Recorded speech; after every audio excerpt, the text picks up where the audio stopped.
सूरत अल-बकरा 187। इसलिए अगर बीवी हम बिस्तरी से मना करती है तो सबसे पहले मर्द को गुस्से में नहीं आना चाहिए। उसे समझना चाहिए कि कोई वजह तो ज़रूर होगी। इस्लाम मर्द को ये हुक्म नहीं देता कि वो ज़बरदस्ती करे, बल्कि हिकमत और प्यार से मामला सुलझाने का तरीका बताता है। कई बार औरत की तबीयत ख़राब होती है, थकान होती है या उसका मूड नहीं होता। ऐसे में अगर शौहर उसकी हालत को न समझे और ज़बरदस्ती करे तो ये न सिर्फ गुनाह है बल्कि इस्लामी अदब के खिलाफ भी है। हज़रत मोहम्मद ने फरमाया, तुम में से कोई अपनी बीवी पर उस तरह न टूट पड़े जैसे जानवर, बल्कि उसके साथ प्यार और नरमी से पेश आओ। यानी इस्लाम में शौहर को हुक्म दिया गया है कि वो अपनी बीवी के साथ मोहब्बत, एहतराम और अदब से पेश आए। अगर बीवी इनकार करे तो उसे सुने, उसकी वजह समझे। हो सकता है वो परेशान हो, थकी हुई हो या किसी तकलीफ में हो। मर्द को चाहिए कि उस वक्त सब्र करे और उसके एहसासात की कद्र करे।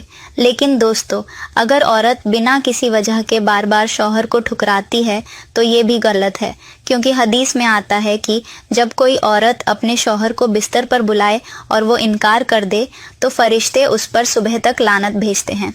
सही बुखारी। मगर याद रखिए, इस हदीस का मतलब ये नहीं कि शौहर बीवी को मजबूर करे। अब ये है कि औरत को भी अपने शौहर की ज़रूरत और जज्बात का एहसास होना चाहिए। दोनों को एक दूसरे के हक का ख्याल रखना चाहिए। इस्लाम ने दोनों को बराबर हक दिए हैं। अब दोस्तों, बात करते हैं कि मर्द को ऐसे हालात में क्या करना चाहिए। अगर बीवी बार बार मना कर रही है तो सबसे पहले प्यार से बात कीजिए। उससे पूछिए कि क्या बात है, क्या कोई परेशानी है। कई बार औरत के दिल में शिकायतें होती हैं कि शौहर दिन भर बात नहीं करता, उसकी तारीफ नहीं करता, उसकी परवाह नहीं करता, और जब रात को सिर्फ जिस्मानी करीबी चाहता है तो बीवी का दिल नहीं करता। इसलिए पहले उस मोहब्बत और कनेक्शन को बहाल कीजिए। इस्लाम कहता है कि औरत का दिल फूल की तरह नाजुक होता है। अगर मर्द उस फूल को प्यार से संभालेगा तो वो खुद ब खुद खुशबू देगा, मगर अगर मर्द गुस्से में बात करेगा तो वो फूल मुरझा जाएगा। अगर बीवी किसी मेडिकल या नफ्सियाती वजह से दूरी बना रही है तो डॉक्टर या किसी आलिम से मशवरा करें। इस्लाम इलाज की इजाज़त देता है। अगर बीवी को डर, दर्द या कमज़ोरी है तो उसे समझाना शौहर का फ़र्ज़ है।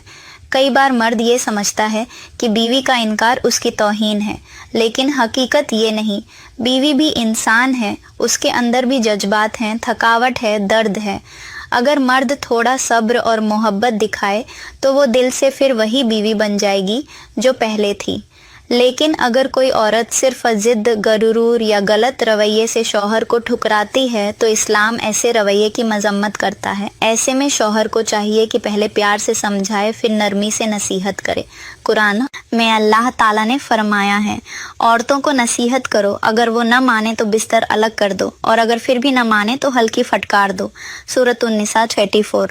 इस आयत का मतलब ये नहीं कि औरत पर जुल्म किया जाए, बल्कि इसका मतलब है कि शौहर हिकमत और दर्जा बदर सुधार का तरीका अपनाए। पहले प्यार से बात करे, फिर थोड़ा दूरी बनाए, ताकि औरत को अपनी गलती का एहसास हो। और अगर फिर भी बात ना बने तो बुजुर्गों या किसी आलिम से मशवरा करे।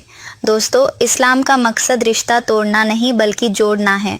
अगर बीवी इनकार करे तो उसे तोड़ने की नहीं बल्कि समझने की कोशिश करें। उसे ये एहसास दिलाइए कि वो आपके लिए कितनी अहम है।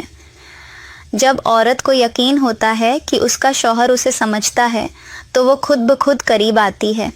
इसलिए इस मसले में सब्र, मोहब्बत और समझदारी ज़रूरी है।